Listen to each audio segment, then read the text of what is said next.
We're doing another book from Disney's Bedtime Favorites. Kayla chose this one, and it's a Sleeping Beauty story called Aurora's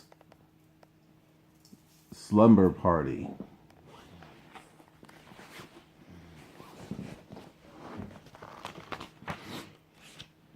Princess Aurora loved being married to Prince Philip and living at the castle. But she missed her friends, Flora, Fauna, and Merryweather. They were fairies who'd raised her in a cottage in the woods to protect her from an evil spell and were like aunts to her. One day Philip told her that he had to visit another kingdom for a couple of days. "Why don't you have your friends over while I'm away?" he suggested. "That's a wonderful idea," Aurora replied. "I'll invite them to a slumber party." The princess worked all evening making invitations. She sent them out the very next day. Flora, Fauna, and Merryweather were quite excited when they got their invitations. The fairies arrived at the castle that night with their wands, ready to use their magic.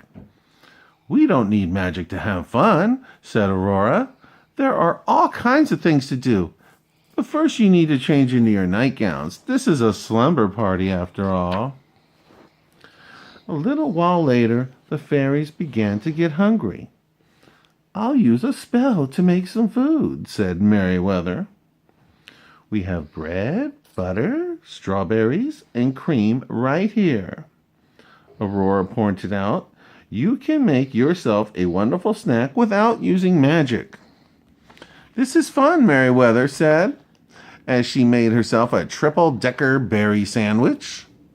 It looked so good, the other fairies raced over to make their own.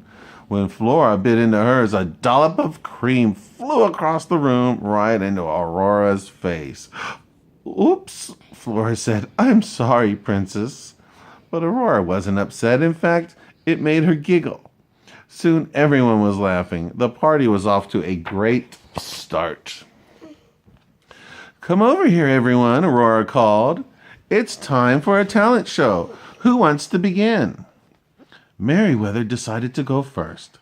She pulled out her wand and pointed it at herself. Suddenly, her nightgown started changing colors. First it was blue, then it was pink, then it was orange. "No, no, no," Aurora cried.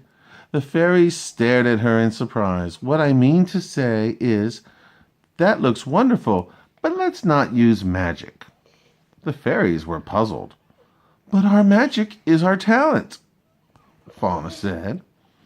"It's not your only talent, though," Aurora insisted. She grabbed Fauna by the hand and began to sing and dance. Soon the fairy was whirling around the room with her. "Hooray!" Flora and Merryweather cheered. Then Flora ended the show with a lively dance routine of her own. A little later, Fauna had an idea. "Let's make a surprise for the morning," she suggested. "I don't want to do anything that's going to take a long time," Merryweather grumbled.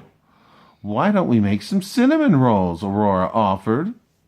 They gathered ingredients and began to make the dough. While they waited for the dough to rise, the princess suggested they do something else.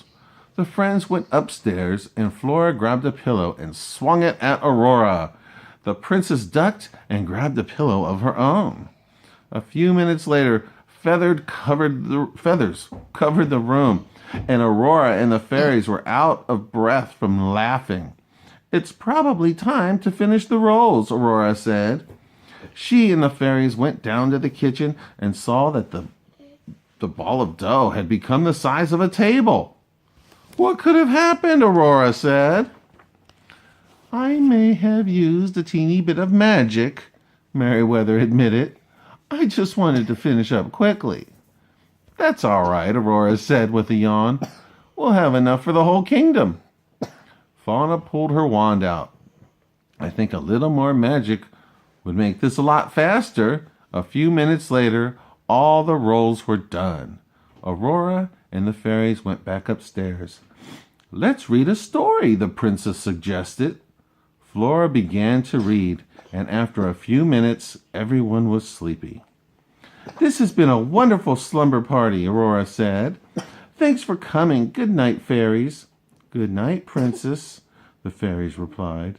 And very soon they all drifted off to sleep.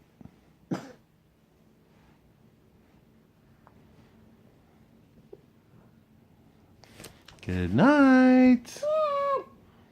Dad. Yeah. Dad. Yeah. Yeah. Bye. Good night. God.